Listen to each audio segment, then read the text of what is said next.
Hello everyone, I am Shreya Rai. Welcomes you all in the helping hand. आज की हमारी video का टॉपिक है acid base and salt chapter से सॉल्ट। क्योंकि हम लोगों ने प्रीवियस वीडियोस में एसिड और बेस के बारे में डिटेल स्टडी कर ली है और एसिड और बेस से रिलेटेड सारी चीज़ें जान ली हैं कि उनकी केमिकल फिजिकल प्रॉपर्टी क्या होती है, वो किस तरीके से रिएक्शन करते हैं, या फिर साथ साथ हम लोगों ने इंडिकेटर और पीएच के बारे में भी पिछले प्रीवियस वीडियोज़ में देख लिया है।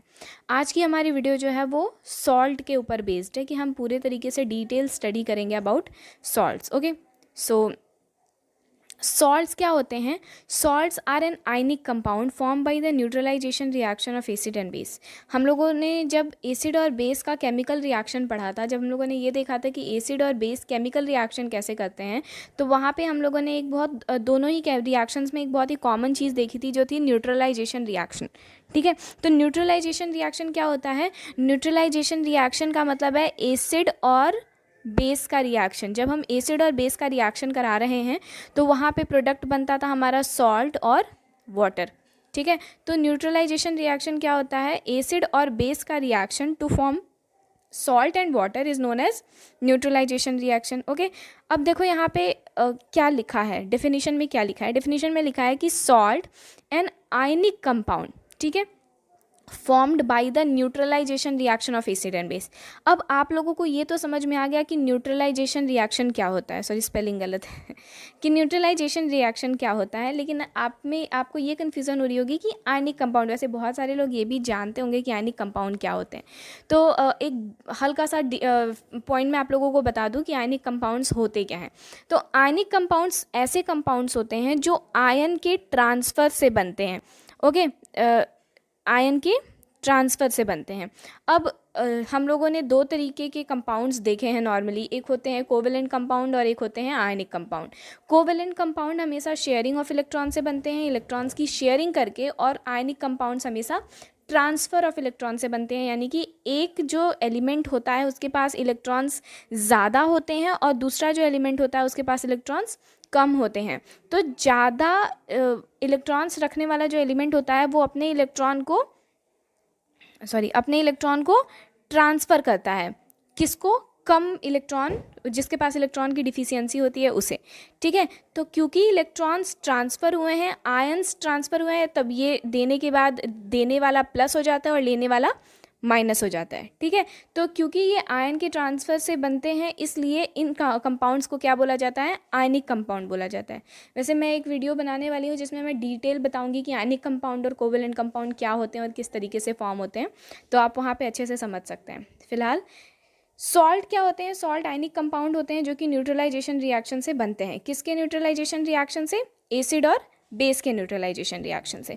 यहाँ आप देख सकते हैं कि जब भी एसिड और बेस जो है वो आपस में रिएक्शन कर रहा है तो क्या बना रहा है? सॉल्ट और वाटर बना रहा है। वाटर जो है ये एक एसिड में से H पॉजिटिव लेके और OH में से बेस में से OH निगेटिव लेके इन दोनों को न्यूट्रलाइज कर दे रहा है, यानी कि एसिडिटी और बेसिसिटी इन दोनों इफेक्ट को ख़त्म कर दे रहा है और वाटर का फॉर्मेशन हो रहा है। बचता है जो प्लस और माइनस कैटायन और एनायन, वो दोनों मिलके सॉल्ट का फॉर्मेशन कर लेते हैं। जैसे हम यहाँ एक एग्जाम्पल देखते हैं। अगर हमने एक HCl लिया और NaOH लिया, HCl hydrochloric acid, it is the strong acid, okay, and sodium hydroxide is a strong base. तो जैसे हम इसको अगर डिसोसिएट करते हैं तो H पॉजिटिव में टूटता है और Cl निगेटिव में टूटता है, और सोडियम हाइड्रोक्साइड को ऐसे डिसोसिएट करें तो सोडियम पॉजिटिव में टूटेगा और हाइड्रोक्साइड निगेटिव में टूटेगा। तो ये पॉजिटिव H पॉजिटिव और ये OH निगेटिव, ये दोनों मिलके वाटर बना लिए, और यहाँ Na पॉजिटिव और Cl निगेटिव, ये दोनों मिलके क्या बना लिए? सोडियम क्लोराइड बना लिए। Sodium chloride is the common salt, और हम उसको टेबल सॉल्ट भी बोल सकते हैं, जो हम रेगुलरली अपने खाने को टेस्ट देने के लिए यूज़ करते हैं। सोडियम क्लोराइड का यूज़ मेनली खाने को टेस्ट देने के लिए होता है, या फिर नॉर्मली हम उसको यूज़ कर सकते हैं टू प्रिजर्व द सॉल्ट्स, और टू प्रिजर्व द पिकल्स को प्रिजर्व करने के लिए उसका यूज़ किया जा सकता है। और साथ ही साथ सोप मैन्युफैक्चरिंग इंडस्ट्री में सोप के बनाने के प्रोसेस में भी सोडियम क्लोराइड का यूज़ किया जाता है, कॉमन सॉल्ट का यूज़ किया जाता है। आइसक्रीम फैक्ट्रीज़ में सॉल्ट्स का यूज़ किया जाता है। तो सॉल्ट्स के बेसिकली काफ़ी सारे यूजेस हैं जो नॉर्मली यूज़ किए जा सकते हैं।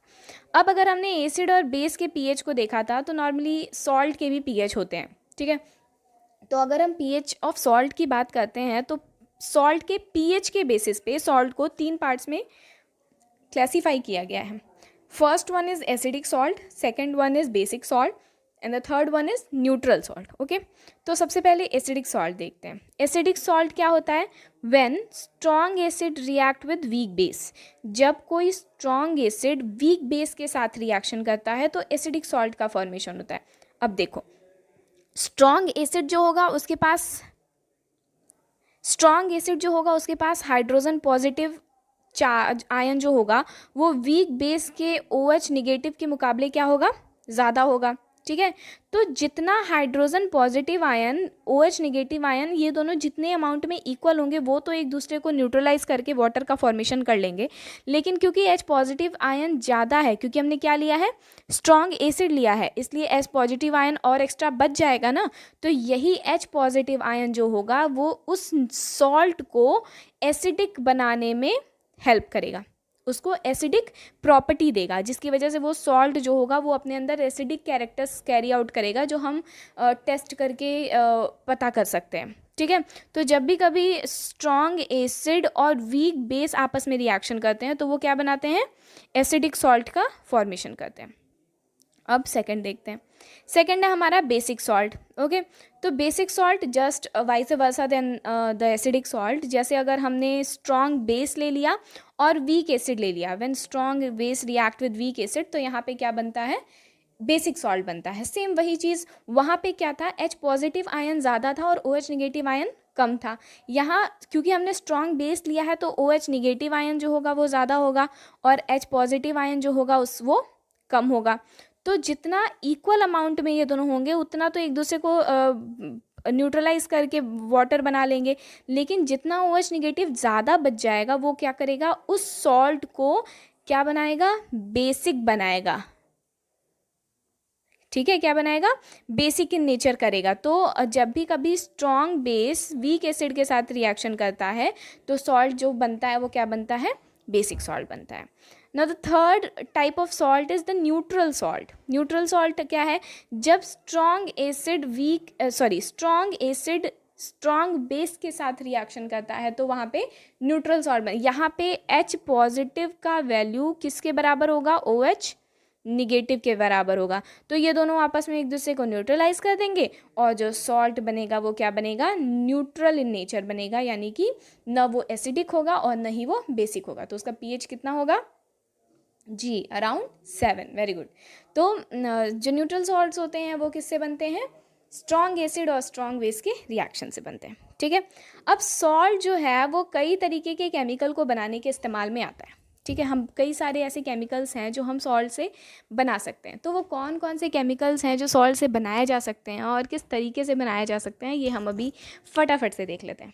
तो सबसे पहला केमिकल जो सॉल्ट से बनता है वो है सोडियम हाइड्रोक्साइड बेस. ओके, तो सोडियम हाइड्रोक्साइड जो है ये इसका केमिकल फॉर्मूला होता है NaOH.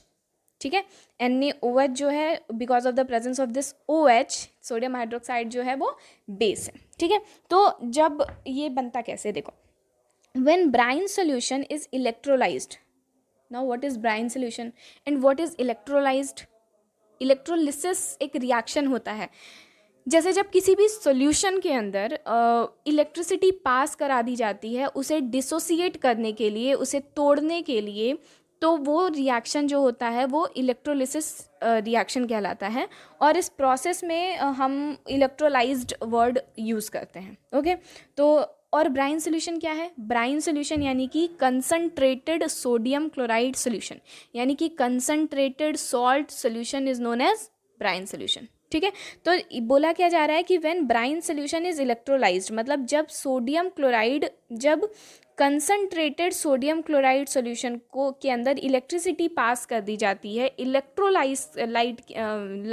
इलेक्ट्रोलिसिस का प्रोसेस किया जाता है, तो वहाँ पे जो कंपाउंड फॉर्मेशन होता है वो किसका होता है? सोडियम हाइड्रोक्साइड बेस का. देखते हैं, यहाँ देखो, यहाँ सोडियम क्लोराइड के साथ वाटर प्रेजेंट है, यानी कि सोडियम क्लोराइड का सोल्यूशन. सोडियम क्लोराइड के सोल्यूशन को जब भी हम इलेक्ट्रोलाइज कर रहे हैं, इलेक्ट्रिसिटी पास करा रहे हैं, तो यहाँ पे इलेक्ट्रिसिटी जब जैसे ही पास हो रही है तो क्या हो रहा है? सोडियम हाइड्रोक्साइड बन रहा है, क्लोरीन बन रहा है गैस और हाइड्रोजन गैस बन रहा है। अब क्लोरीन गैस जो है, जब हम यहाँ पे वो रिएक्शन कराते हैं, एक एनोड रॉड लगता है, एक कैथोड रॉड लगता है, दोनों बैटरी के टर्मिनल से कनेक्टेड होते हैं, ठीक है, और यहाँ पे इलेक्ट्रिसिटी पास होती है।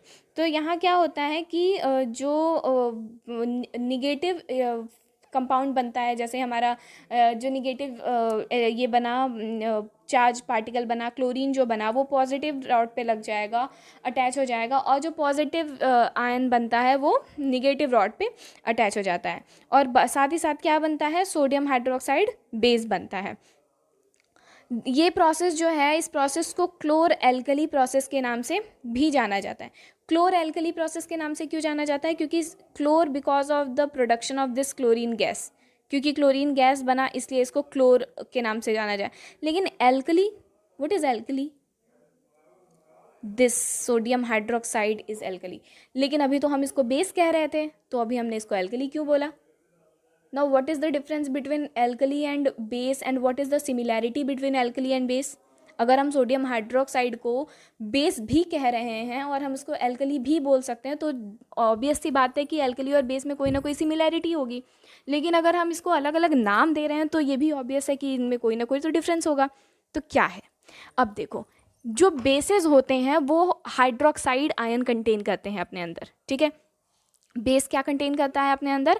ये हाइड्रोक्साइड, ये OH निगेटिव आयन जो है वो बेस का एक तरीके से हम इसको पहचान, आइडेंटिटी बोल सकते हैं कि जो एलिमेंट अपने अंदर, जो कंपाउंड अपने अंदर हाइड्रोक्साइड आयन कंटेन करता है वो क्या कहलाता है? बेस कहलाता है। अब जितने बेसेस होते हैं, यानी कि जितने ऐसे कंपाउंड्स हैं जो OH निगेटिव आयन कंटेन करते हैं, वो सारे के सारे बेसेस वाटर सॉल्युबल नहीं होते हैं। वाटर सॉल्युबल नहीं होते हैं मतलब वो पानी में वो डिसॉल्व नहीं होते। They are not, all bases are not water soluble. लेकिन जो बेसेस वाटर सॉल्युबल होते हैं, जो बेसेस पानी में डिसॉल्व हो जाते हैं, उन बेसेस को किस नाम से जाना जाता है? Alkali. So basically all the alkalis are bases but all the bases are not alkali। समझ में आया? क्योंकि सारे एल्कली जो हैं वो तो अपने अंदर ये OH निगेटिव आयन कंटेन करते ही हैं, लेकिन सारे बेसेस जो हैं वो वाटर के अंदर डिसॉल्व नहीं होते हैं। जो बेसेस वाटर के अंदर डिसॉल्व हो जाते हैं वो बेसेस किस नाम से जाने जाते हैं? एल्कली के नाम से जाने जाते हैं। क्लियर? आई होप आप लोग क्लियर हो गए होंगे। तो इस प्रोसेस को क्लोर एल्कली प्रोसेस इसलिए बोला जाता है क्योंकि because of the production of these two chemicals which is chlorine gas and the sodium hydroxide alkali. So this process is known as chlor alkali process. ये बात दिमाग में आप लोग रखिएगा क्योंकि अक्सर एग्जाम्स में 1 नंबर के क्वेश्चन में या नॉर्मली भी कोई पूछ सकता है कि सोडियम ब्राइन सॉल्यूशन के इलेक्ट्रोलाइसिस के प्रोसेस को हम क्लोर एल्कली प्रोसेस क्यों बोलते हैं?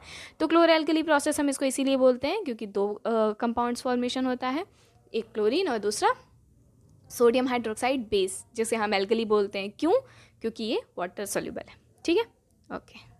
अब सोडियम हाइड्रोक्साइड बेस जो है वो तो बन गया। अब इसके बाद हम देखते हैं कि द सेकंड कंपाउंड क्या है। जो सेकंड कंपाउंड सॉल्ट से बनता है वो है हमारा बेकिंग सोडा। जी हाँ, बेकिंग सोडा, खाने वाला सोडा, हम रेगुलरली इसको घर पे बोलते हैं और ये हमारे बड़े काम की चीज़ है। आप सब लोगों ने हमेशा नॉर्मली इसको घर पे देखा ही होगा और कभी ना कभी खाने में आप लोग इसको यूज़ किए ही होंगे। जैसे हम केक बेकिंग करते हैं या कोई भी बेकिंग, जैसे बिस्किट बनाने हैं हमें और बेकिंग करना है या फिर छोले बनाने, भटूरे बनाने हैं, तो इन सब चीज़ों को फुलाने के लिए, बेक करने के लिए हमें वो सोडे की ज़रूरत पड़ती है। तो ये सोडा जो है वो बेकिंग सोडा के नाम से जाना जाता है। बेकिंग सोडा जो है इसका केमिकल नेम है सोडियम हाइड्रोजन कार्बोनेट। क्या है? Sodium hydrogen carbonate. और इसका केमिकल फॉर्मूला है NaHCO3। Sodium hydrogen carbonate is the chemical name of baking soda and NaHCO3 is the chemical formula of baking soda।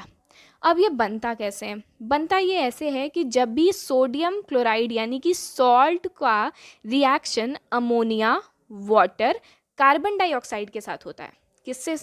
Salt का reaction ammonia, water और carbon dioxide के साथ जब भी होता है तो प्रोडक्ट में क्या बनता है? सोडियम हाइड्रोजन कार्बोनेट यानी कि हमारा baking soda as a product बनता है और साथ ही साथ जो दूसरा सब्सटेंस इवॉल्व होता है वो क्या होता है? Ammonium chloride NH4Cl, ammonium chloride. Okay, तो हमारा सोडियम हाइड्रोजन कार्बोनेट कैसे बना? By the reaction of sodium chloride with ammonia, water and carbon dioxide. ठीक है, तो इससे बनता है हमारा सोडियम हाइड्रोजन कार्बोनेट। ये बेसिकली खाने को फुलाने के लिए यूज़ किया जाता है।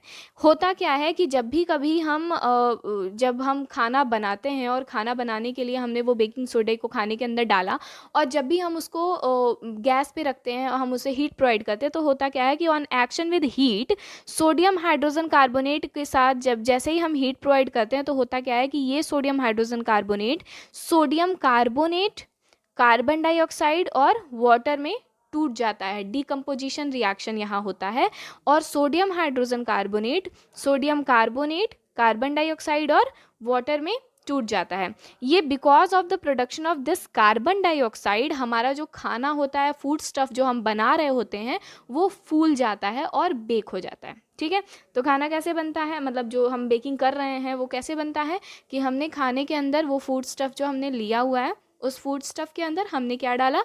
बेकिंग सोडा डाला, और वो बेकिंग सोडा डिकम्पोजिशन रिएक्शन, जैसे ही उसको हीट प्रोवाइड होता है वो डिकम्पोजिशन रिएक्शन क्रिएट करता है, और डिकम्पोजिशन रिएक्शन होने के बाद वो कार्बन डाइऑक्साइड गैस को रिलीज करता है। ये कार्बन डाइऑक्साइड गैस हेल्पफुल होती है to make the food stuff fluffy. Okay, उसको फुलाने के लिए, फ्लफी करने के लिए वो यूज़ में आती है। अब सोडियम हाइड्रोजन कार्बोनेट जो बेकिंग सोडा है, इसका और भी कई सारा यूज़ है, because this is a mild base. इसे हम एंटासिड की तरह भी यूज़ कर सकते हैं। जब भी कभी हमें एसिडिटी होती है, हम ओवर ईटिंग कर लेते हैं, तो हमारे स्टमक में जो HCl सिक्रीशन होता है, वो हमें एसिडिटी उसकी वजह से होने लगती है, तो हम इसको एज एन एंटासिड, उस एसिडिटी को न्यूट्रलाइज करने के लिए हम as an antacid sodium hydrogen carbonate का इस्तेमाल कर सकते हैं। ठीक है, इसके अलावा बेकिंग सोडा से बेकिंग पाउडर बनाने के लिए भी हम सोडियम हाइड्रोक्साइड बेस का सोडियम हाइड्रोजन कार्बोनेट का यूज़ करते हैं। तो बेकिंग सोडा को बेकिंग पाउडर बनाने के लिए भी यूज़ किया जा सकता है। ध्यान रखें कि बेकिंग सोडा जो है वो जब तक ड्राई रहता है तो वो बेकिंग पाउडर बनाने के लिए यूज़ नहीं आता है। हमें हमेशा वाटर ऐड करना ही पड़ता है जब हम बेकिंग सोडा को बेकिंग पाउडर में कन्वर्ट करते हैं। Okay, The third one is it also can be used as fire extinguisher. Fire extinguisher की तरह हम इसको कैसे यूज़ कर सकते हैं कि क्योंकि वी ऑल नो कि ये हीट प्रोवाइड होने पे क्या करता है कि कार्बन डाइऑक्साइड गैस रिलीज़ करता है। ठीक है, तो कार्बन डाइऑक्साइड गैस ये जो है, जब हम इसको as a fire extinguisher use करते हैं, तो जहाँ पे आग लगी होती है वहाँ पे ये एक लेयर बना देता है कार्बन डाइऑक्साइड गैस की। और जैसे ये कार्बन डाइऑक्साइड गैस की लेयर बनाता है, तो क्या होता है कि हमारा जो फायर, जो आग लगी होती है, वो दब जाती है और वो बुझ जाती है। ठीक है, तो इस तरीके से हम बेकिंग सोडा का यूज़ बहुत। Now the next point is of bleaching powder. अब हम ब्लीचिंग पाउडर के बारे में देखेंगे कि ब्लीचिंग पाउडर किस तरीके से प्रिपेयर किया जाता है। सो ब्लीचिंग पाउडर जो है, इसका केमिकल नेम है कैल्शियम ऑक्सीक्लोराइड, और इसका केमिकल फार्मूला है CaOCl2। Calcium oxychloride is the chemical name of bleaching powder and calcium CaOCl2 is its chemical formula. Bleaching powder prepare कैसे होता है? ब्लीचिंग पाउडर को प्रिपेयर करने के लिए हमें चाहिए कैल्शियम हाइड्रोक्साइड बेस, इसके साथ हम क्लोरीन का रिएक्शन कराते हैं। जैसे ही कैल्शियम हाइड्रोक्साइड बेस का रिएक्शन क्लोरीन के साथ होता है, तो यहाँ फॉर्मेशन हो जाता है CaOCl2, और हाइड्रोजन गैस जो होती है वो लिबरेट हो जाती है, कैल्शियम ऑक्सीक्लोराइड का फॉर्मेशन हो जाता है। ब्लीचिंग पाउडर जो होता है, इसका इस्तेमाल बेसिकली टेक्सटाइल इंडस्ट्रीज़ या फिर हम पेपर इंडस्ट्रीज़ में किसी भी सब्सटेंस को वाइटनिंग करने के लिए, वाइटनिंग प्रोसेस के लिए हम ब्लीचिंग पाउडर का इस्तेमाल करते हैं। जैसे कपड़ों को वाइट करने के लिए या फिर पेपर इंडस्ट्रीज़ में पेपर को वाइट करने के लिए हम इसका यूज़ करते हैं। क्लोरीन गैस जो होता है, ये एज एन डिसइंफेक्टेंट यूज़ किया जा सकता है। इसे वाटर बॉडीज़ में डाल के एज एन डिसइंफेक्टेंट हम यूज़ करते हैं। ये इन्फेक्शंस ख़त्म कर देते हैं और वाटर को क्लीन कर देते हैं। तो ये हमारा bleaching powder. Now the next one is plaster of Paris. Plaster of Paris बहुत ही ज़्यादा इंटरेस्टिंग इसलिए भी है क्योंकि जब भी हमें चोट लगती है तो हमारा वही सहारा होता है, प्लास्टर ऑफ पेरिस। हमें प्लास्टर लग जाते हैं, और साथ ही साथ बहुत ही ज़्यादा ज्वेलरीज, डेकोरेटिव स्टफ्स, सीलिंग्स वगैरह बनाने के लिए यूज़ किया जा सकता है प्लास्टर ऑफ पेरिस को। तो first of all, plaster of Paris जो है, इसका केमिकल फार्मूला जो है वो है CaSO4.12H2O। ठीक है। CaSO4.12H2 इसका केमिकल फार्मूला है और इसका केमिकल नेम है कैल्शियम सल्फेट हेमीहाइड्रेट या फिर कैल्शियम सल्फेट हाफ हाइड्रेट भी हम इसको कह सकते हैं। तो कैल्शियम सल्फेट हेमीहाइड्रेट या calcium sulphate half hydrate is the chemical name of plaster of Paris and CaSO4.12H2 is the chemical formula of this plaster of Paris. अब प्लास्टर ऑफ पेरिस को सबसे पहले चीज़ तो ये जानते हैं कि प्लास्टर ऑफ पेरिस को प्लास्टर ऑफ पेरिस क्यों बोला जाता है, क्योंकि प्लास्टर ऑफ पेरिस जो है वो एक ऐसे सब्सटेंस, एक बहुत ही यूनिक सब्सटेंस से मिलके बनता है जिसको जिप्सम बोला जाता है। क्या बोलते हैं? जिप्सम बोला जाता है। और ये जिप्सम जो होता है ये कहाँ बेसिकली पेरिस में ही मिलता है, इसलिए प्लास्टर ऑफ पेरिस को प्लास्टर ऑफ पेरिस के नाम से जाना जाता है। अब बनता कैसे है? जिप्सम जो है इसका केमिकल फॉर्मूला है CaSO4.2H2O, ठीक है। तो मतलब 2 मॉलिक्यूल ऑफ वाटर जिप्सम अपने अंदर कंटेन करता है, कैल्शियम सल्फेट प्लस .2H2O।